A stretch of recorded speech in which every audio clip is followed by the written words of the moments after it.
Bismillahirrahmanirrahim. Alhamdulillah. Alhamdulillahi rabbil alamin. Wa bihi nasta'in ala umurid dunya waddin. Asyhadu an la ilaha illallah. Asyhadu anna Muhammadan abduhu wa rasuluh. Allahumma salli ala Sayyidina Muhammad wa ala ali Sayyidina Muhammad, amma ba'du.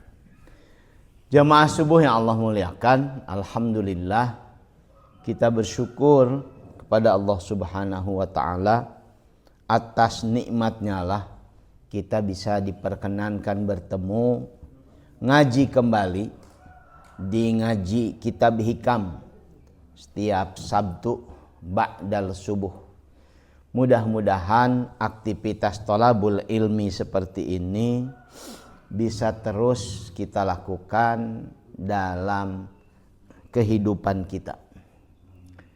Dan mudah-mudahan Allah jadikan ini jadi wasilah supaya kita ada dalam husnul khatimah.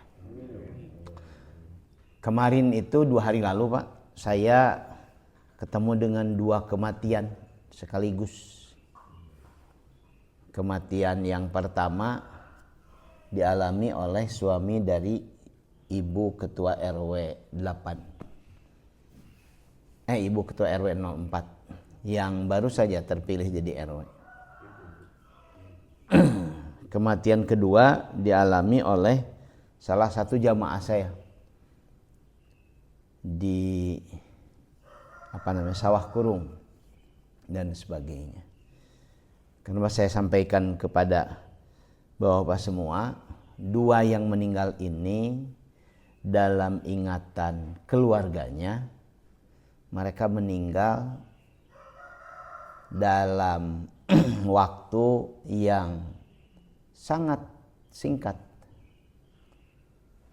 Yang satu itu setelah maghrib, istrinya sedang baca Quran, suaminya tiduran sambil ngeliat istrinya baca Quran. Jadi ketika istrinya kemudian tidak ngelihat lagi, dilihat dikira tidur, ternyata meninggal dunia. Jadi menurut saya kematian yang indah gitu ya, dibimbing diiringi dengan bacaan Quran oleh istrinya. Insya Allah termasuk kematian yang husnul khatimah. Dan saya sampaikan kemarin pada keluarganya, mungkin kita menganggapnya dari aspek umum kematian ini demikian menyedihkan. Tapi dari aspek yang lebih khusus, dari sudut pandang yang tadi saya sampaikan, menurut saya adalah kebahagiaan luar biasa. Dalam kondisi menjelang meninggal, karena sempat dibawa ke rumah sakit, diare, tiba-tiba diare, dibawa pulang lagi, tiduran. Jadi ditemani oleh anaknya, istrinya, dengan penuh rasa sayang dan lain sebagainya, meninggal diiringi dengan lantunan ayat Quran. Yang satu lagi nih Sawah Kurung, jamaah saya lebih ini lagi, karena sedang ngumpul juga cucunya, menantunya, anak-anaknya dan lain sebagainya. Sedang silaturahim, sedang nengok. Jadi saya sampaikan, belum tentu loh besok lusa kita bisa meninggal seperti itu, ditemani orang-orang yang kita sayangi, yang kita cintai. Seingat saya dalam kitab Ruh Ibnu Qayyim al-Jauziyah menyebutkan bagian dari kebahagiaan manusia itu minal musa'adatil insan. Bagian dari kebahagiaan manusia adalah ketika di akhir hayatnya dia diurus oleh orang-orang yang mencintainya. Ditangisi karena merasa kehilangan. Kenapa merasa kehilangan? Karena rasa sayang, rasa cinta. Boleh jadi nanti kematian kita tidak ada yang nangisi, tidak ada yang ngurus, bahkan mungkin diurus bukan oleh orang-orang yang menyayangi kita, yang mencintai kita, sehingga diperlakukan tidak dengan selayaknya. Inilah bagian yang harus menjadi impian kita supaya dalam bahasa agama kita meninggal dalam keadaan husnul khatimah. Dan sebagai pembuka ngaji kita, kata Nabi SAW, seseorang akan meninggal dalam kebiasaannya. Insya Allah yang biasa salat berjamaah, yang biasa taklim seperti ini, yang biasa bersedekah, yang terbiasa silaturahim akan meninggal dalam kebiasaan yang baik. Karena itu ikhtiarkan untuk selalu melakukan kebaikan dimanapun, kepada siapapun. Karena kita tidak pernah tahu kapan kematian akan menjemput kita. Kita tentu sangat tidak berharap kematian itu menemui kita dalam keadaan tidak baik. Karena melakukan hal yang tidak baik di tempat yang tidak baik, sehingga kematiannya pun tidak baik. Naudzubillah. Jadi ini mudah-mudahan sekali lagi jadi bagian dari harapan kita untuk husnul khatimah. Jamaah subuh yang Allah muliakan, kita akan melanjutkan hikam dalam hikmah ke-97, di mana Ibnu Athaillah menyebutkan idza waqa'a minka dzanbun fala yakun sababan li ba'sika min husulil istiqamati ma'a rabbik. Jika engkau terjatuh dalam perbuatan dosa yang tidak bisa kita hindari, pasti semua kita pernah bahkan mungkin akan terjatuh kembali dalam perbuatan dosa. Kalau itu terjadi, janganlah itu membuatmu putus asa. Lam fala yakun sababan li ba'sika. Putus asa dari apa? Min husulil istiqomati ma'a rabbik. Dari istiqomah untuk terus bersama Tuhan. Para pendosa seperti kita semua harus yakin dan konsisten istiqomah, berusaha mendekatkan diri kepadanya yang maha mengampuni dosa. Jangan sampai menggunakan ungkapan yang seringkali digunakan orang Sunda. Apa yang sering kali diungkapkan orang Sunda itu eker ma eker. Eker ma eker loba dosa. Era tuh. Malu kalau harus dekat pada Allah Subhanahu wa taala. Justru sebaliknya, eker ma eker loba dosa atau deket-deket ka Gusti Allah. Kita pendosa. Tidak ada seorang pun dari kita yang tidak berdosa kecuali Nabi sallallahu alaihi wasallam. Karena itulah ungkapan-ungkapan ayat-ayat Quran, hadis-hadis Nabi banyak sekali menjelaskan tentang bagaimana pertaubatan semestinya dilakukan, bagaimana Allah yang maha penyayang, yang maha pengampun membuka dirinya untuk selalu menerima taubat orang-orang berdosa. Karena itu sekali lagi, menurut penjelasan ini, fala yakun sababan li ba'sika. Jangan sampai engkau berputus asa, terus saja ikhtiar untuk bisa dekat dengan Tuhanmu secara konsisten, secara istiqomah. Karena yang dicintai Allah dalam banyak sekali penjelasannya, baik dalam ayat Quran maupun hadis Nabi, adalah yang konsisten mendekatkan diri kepadanya. Walaupun kita sebagai pendosa, sebagai manusia, sadar betul bahwa sulit sekali terhindar dari dosa. Mungkin ya, tidak ada di antara kita yang bisa sehari saja tidak berdosa. Kalaulah ucapan kita terjaga, boleh jadi pandangan kita tidak terjaga.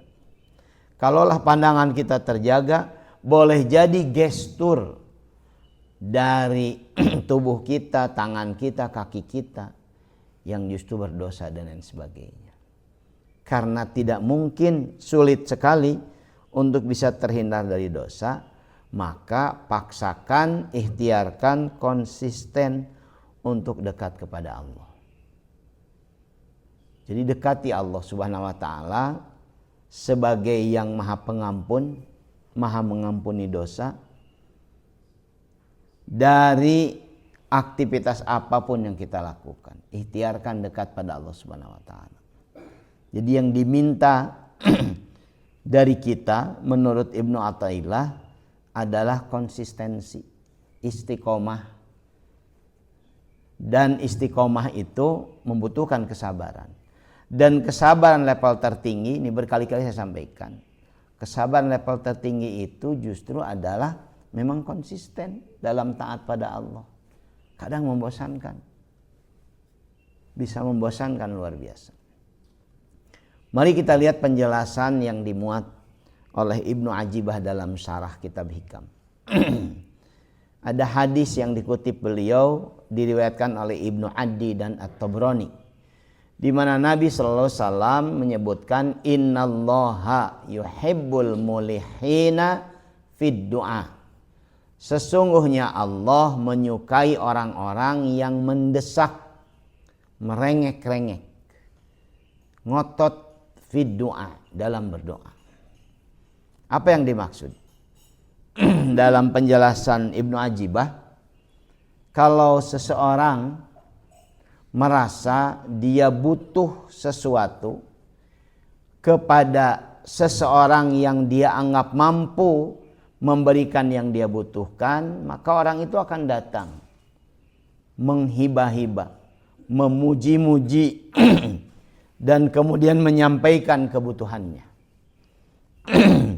Boleh jadi tidak diberikan, tapi orang itu akan mengulanginya kembali, mendatangi kembali, memohon kembali dengan menjelaskan betapa butuhnya dia terhadap sesuatu tadi. Tapi boleh jadi tidak diberikan, dia akan mengulang kembali sampai kemudian orang yang diminta itu murka kepadanya, mengusirnya, bahkan mungkin melakukan keburukan padanya. Boleh jadi titik itu berhenti orang, karena yang dia dapatkan bukan kebaikan, bukan ijabah dari permohonannya, tapi justru kemurkaan. Sebaliknya Allah Subhanahu wa taala lewat hadis ini sangat senang didatangi orang yang terus-menerus mulihin, ilhah. Ilhah itu aktivitas yang tidak berhenti. Karena itu sering diterjemahkan merengek, ngotot terus teureun-eureun, pagi, siang, sore, malam, besoknya, lusanya, minggu depan, bulan depan. Hampir setiap hari dalam setahun doanya cuma itu saja. Terus dia memohon. Innallaha yuhibbul mulihina fid du'a. Allah sesungguhnya mencintai orang-orang yang terus-menerus tidak pernah berhenti dengan permohonan yang sama, dengan perbuatan amal soleh yang sama, yang cuma itu saja yang dia bisa lakukan. Kita kan mungkin tidak hebat amal solehnya, berjihad nggak punya keberanian kita, berinfak sangat terbatas dan lain sebagainya, silaturahim demikian juga, waktu yang kita miliki sangat terbatas, jaraknya sangat jauh dan lain sebagainya. Kalau hal-hal hebat tidak bisa kita lakukan, maka yang dianjurkan Ibnu Athaillah, teruslah konsisten memohon kepada Allah untuk mendekatkan diri kepadanya. Kemudian dalam penjelasan yang lain, sahabat Nabi Mu'adz bin Jabal memberikan penjelasan dari hadis tadi. Kata Mu'adz bin Jabal radhiyallahu an, "May yukthir qar'al babi yusyik ayyubtahu lahu." Siapapun yang banyak atau sering mengetuk pintu, qar'al bab, diketok terus pintunya, nggak berhenti-berhenti, yusiku ayyubtahu lahu, hampir saja pintu itu dibukakan untuknya. Bapak yang Allah muliakan, ketuk Allah dengan aktivitas kita yang sederhana, mungkin hanya dengan salat 5 waktu, itu pun tidak selalu tepat waktu, itu pun terkadang tidak punya kualitas yang tinggi, di atas rata-rata, jarang khusyuknya, tapi kita memaksakan diri untuk mendekatkan diri pada Allah, terus kita paksakan, sekali-kali ditambah salat sunnah yang bisa kita lakukan, qar'ul bab, diketuk pintu Tuhan itu. Yusiku ayyub tahulahu. Kata Mu'ad bin Jabal radhiyallahu an, hampir saja Allah bukakan pintu itu untuknya. Artinya kalau tidak berhenti pasti terbuka pintu itu. Terus. Kan bedanya kita jamaah subuh yang Allah muliakan dengan para nabi, jauh betul bedanya itu. Tapi kita mencoba untuk meneladani mereka, wabil husul Muhammad sallallahu alaihi wasallam, lewat informasi yang sampai kepada kita dengan aktivitas yang dicontohkan olehnya. Beliau sholatnya dalam catatan kitab-kitab fikih yang saya pahami 50 rakaat minimal dalam sehari semalam. Dari mana hitungan 50 rakaat itu? Dari sholat 5 waktu yang 17 rakaat, salat rawatib yang 14 rakaat, ditambah dengan sholat malam yang sekian puluh rakaat, sehingga minimal beliau sholatnya dalam sehari semalam 50 rakaat. Kita kalau bisa sholat 5 waktu ditambah sholat rawatib saja, itu sudah luar biasa Pak. Luar biasa. Kalau dibandingkan Nabi tentu jauh. Tapi bagi kita di tengah hiruk pikuk dunia, seperti sekarang bisa konsisten saja sholat 5 waktu, tambahi dengan sholat rawatib, itu sudah luar biasa dengan sholat sunnah rawatib. Boleh jadi itu jadi sarana kita mengetuk pintu ampunan Allah, mengetuk pintu afwan Allah, permaafannya, mengetuk pintu rahmatnya, mengetuk pintu rezekinya dan sebagainya. Saya secara pribadi Pak, sering sekali, mungkin seminggu 2 kali, saya ke pasar, kadang-kadang dengan santri, kadang-kadang diantar istri, kadang-kadang sendirian, untuk beli kebutuhan pesantren sebagainya.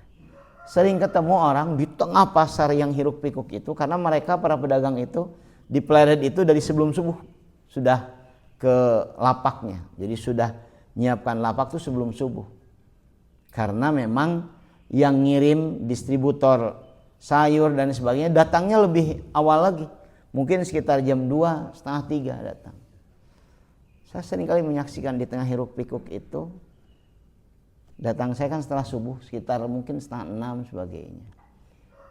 Ada 1-2 pedagang yang mungkin karena terbiasa, kalau di kita mungkin sholat suruk itu kan awal duha, dia sholat dulu itu 2 rakaat, orang lalu-lalang.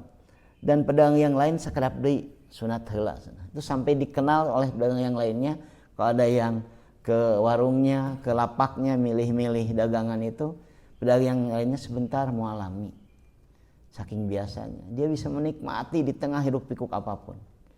Bahkan ada beberapa video yang sempat saya tonton, orang di kapal tongkang di wilayah sungai di Kalimantan itu, Mahakam dan sebagainya, itu melaksanakan sholat ya, di tengah ratusan kapal tongkang lain yang berputar dan sebagainya. Karena boleh jadi seseorang yang tahu bahwa dia punya kewajiban untuk mendekatkan diri pada Tuhannya, sementara kesempatan, tempat dan lain sebagainya tidak selalu memungkinkan untuk tersedia dengan baik, ya dia gunakan saja kesempatan yang ada. Saya juga banyak menyaksikan orang di bis, di kereta, selain di pesawat itu ya, sholat dan sebagainya. Ini kalau ini kemudian dilakukan oleh banyak kita secara rutin, secara konsisten, insya Allah bukan cuma kita sebagai pribadi yang akan naik menjadi lebih baik, tapi insya Allah dampaknya, kalau istilah anak-anak muda sekarang itu, vibes-nya akan terasa juga jadi kebaikan yang nanti merubah kondisi negeri kita tercinta. Jadi saya kebayang ya, kalau para pejabat yang punya power, decision maker untuk memutuskan banyak hal di negeri ini, konsisten, dijaga, nggak hebat-hebat, sholatnya saja dijaga dan lain sebagainya. Insya Allah tuh akan jadi kebaikan. Seperti disampaikan oleh Mu'adz bin Jabal ini. May yukthir qar'ul bab yusiku ayyuftahu lahu. Allah akan bukakan pintu rahmat. Karena ini adalah janjinya. Seingat saya ada ayat yang menyebutkan jika penduduk satu qaryah, satu negeri itu beriman dan bertakwa, amanu wattaqau lafatahna alaihim barakah minas sama'i wal ard. Allah akan bukakan dari langit dan bumi pintu-pintu keberkahan. Keberkahan itu kan ziyadatul khair, kebaikan yang terus-menerus bertambah. Jadi kalau ini kan subjektif, bisa setuju atau tidak. Saya tidak memaksa. Kalau ternyata di dalam kehidupan kita berbangsa bernegara lebih banyak keburukan, jauh dari keberkahan, boleh jadi karena mayoritas kita barangkali tidak beriman dan bertakwa. Tidak konsisten memaksakan diri untuk memperbaiki keadaan. Kalau untuk skala besar seperti itu tidak bisa kita lakukan, mari lakukan dalam skala kecil. Jangan tinggalkan konsisten berbuat kebaikan dalam qaryah yang paling kecil, di keluarga, di rumah tangga kita. Mudah-mudahan dengan itu Allah membukakan pintu-pintu kebaikan pada kita semua. Kemudian saya ingin menjelaskan hadis-hadis pendukung dari penjelasan syarah Hikam Ibnu Athaillah. Nabi SAW selalu mengulang ketika berdoa itu 3 kali dalam penjelasan beberapa hadis. Wa kana idza da'a salasan wa idza sa'ala salasan. Dan Nabi SAW itu jika berdoa, doanya diulang 3 kali. Jika dia memohon, jika dia meminta, permintaannya, permohonannya pun diulang 3 kali. Kan kalau dalam fikih yang sederhana dipahami kita semua, selesai sholat itu Nabi membaca istighfarnya 3 kali minimal. Astagfirullah, astagfirullah, astagfirullah.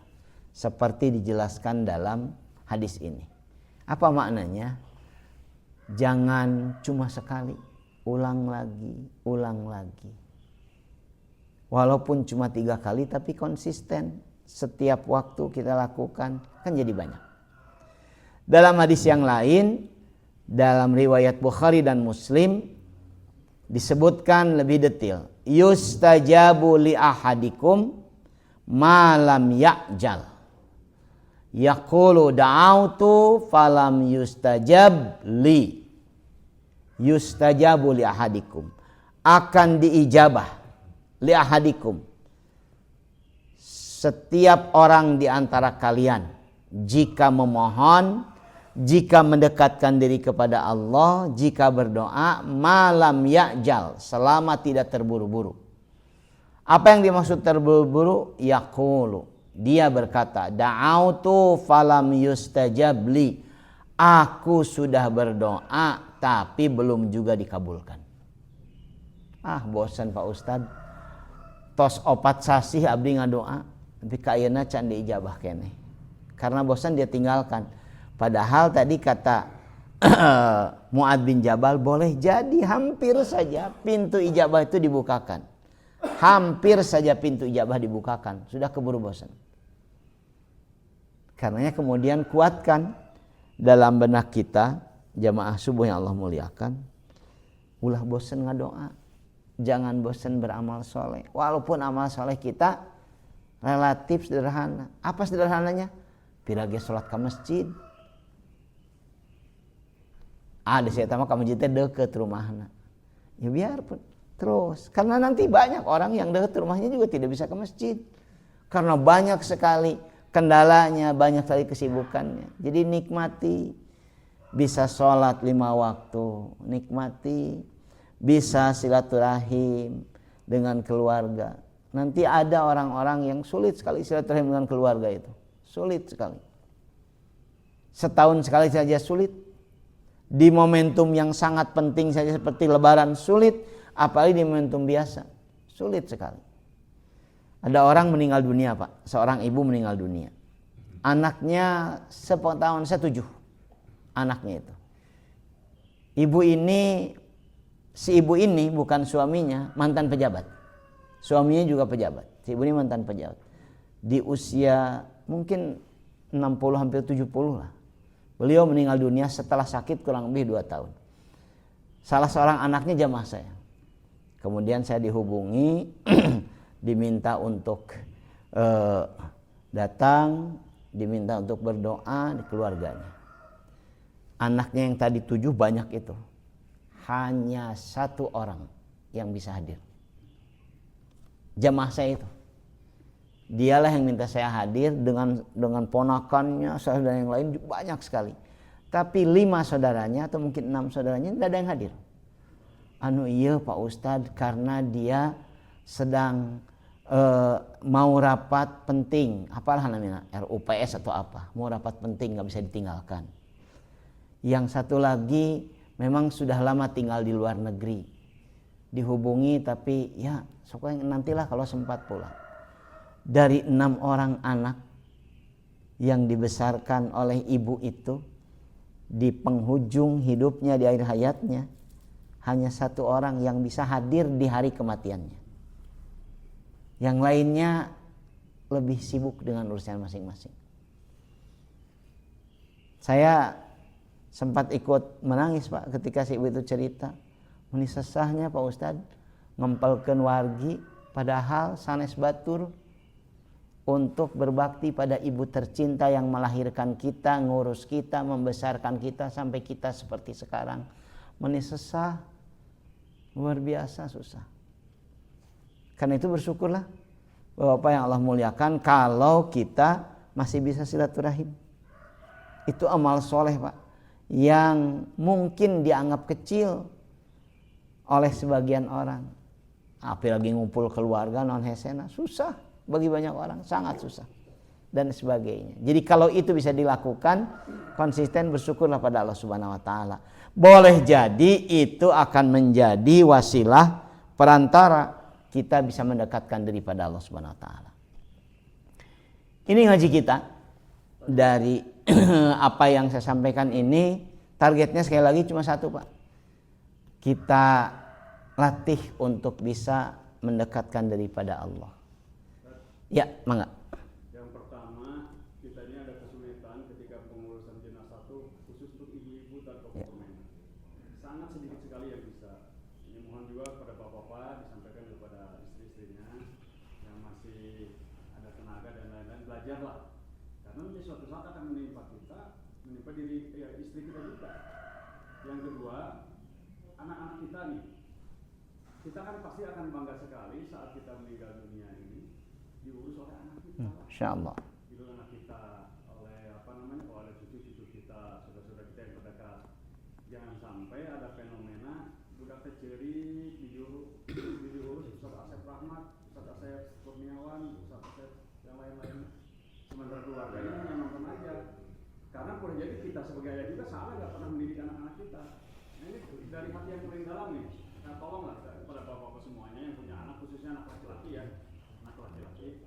Kita belajar, mungkin dulu Ustaz Asep di sini untuk bapak-bapak sudah, kalau saya ingat saya sudah 2-3 kali ya training pengurusan jenazah itu. Tapi pemudanya sedikit sekali.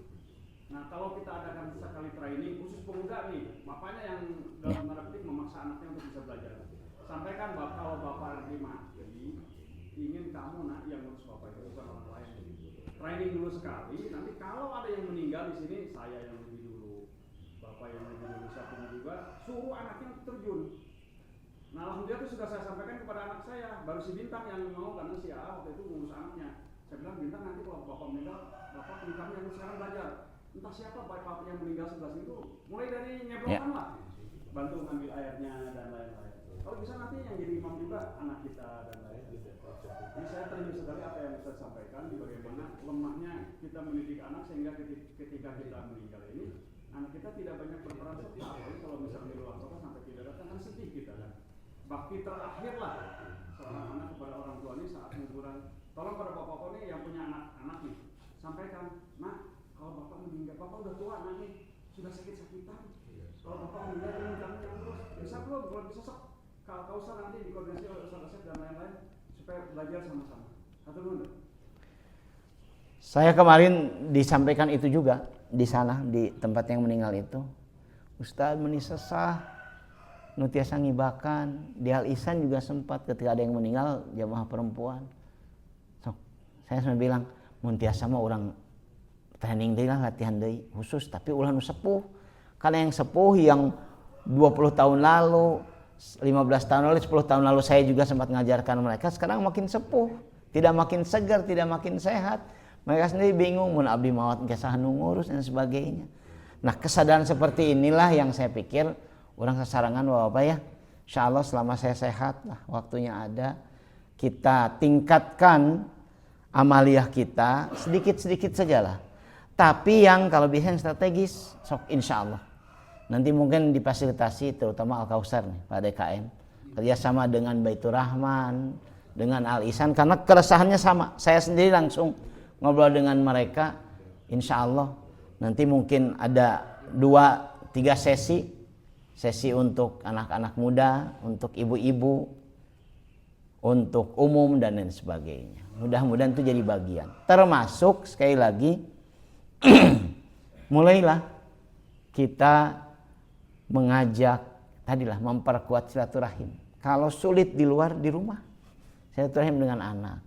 Saya dengar juga Pak Deddy juga begitu, seperti DKM menyampaikan, beliau juga amanat sama anaknya, menyampaikan ke saya, mun maot hayang diurus ke budak, baguslah, mudah-mudahan. Tapi pertanyaannya, budak kita bisa ngurus mau oke? Karena itu yang jadi masalah besar. Karena itu yang merasa punya orang tua, saya alhamdulillah termasuk bersyukur pada Allah. Kedua orang tua saya urus, baik orang tua kandung maupun orang tua istri, saya ngurus dan sebagainya. Jadi adik kakak saya urus, ayo milu, sebagainya. Paling tidak ada kebahagiaan luar biasa. Saya kutipkan lagi tadi penjelasan Ibnu Qayyim Al-Jauziyah. Minal musa'adatil insan, di antara kebahagiaan manusia, di akhir hayatnya diurus oleh orang-orang yang mencintainya. Itu doa kita. Mudah-mudahan kita termasuk yang diizinkan diurus oleh orang-orang yang mencintai kita. Mudah-mudahan manfaat. Mohon maaf kalau banyak hal tidak berkenan. Aqulu qouli hada, astagfirullah wa lakum. Oh, masih ada? Informasi aja. Informasi. Berarti untuk pos-pos juga untuk informasi aja Pak. Siap. Seandainya di sini belum terbentuk, ya Pak ya. Di rumah saya itu kan ada pengajian juga, Ya. Sudah lebih dari 20 tahun dipimpin oleh Ustaz Nurdin, Ibu ini. Bu Makmun. Bu Makmun. Ya. Di sana udah ada Pak, apa namanya tim Ya. memandikan jenazah ibu-ibu. Jadi seandainya ini, kan seandainya Ada ibu-ibu yang meninggal. ya, dan Ya. beliau siap. Dan ibu-ibu itu yang ngobrol ke saya, Ustadz, kemun abdi maot sanu ngurus. Ibu-ibu itu yang ngobrol ke saya karena sudah sepuh-sepuh, yang meminta mentiasa ya generasi dan sebagainya. Dan untuk laki-laki kan Bapak udah 2 kali. Siap. Ya.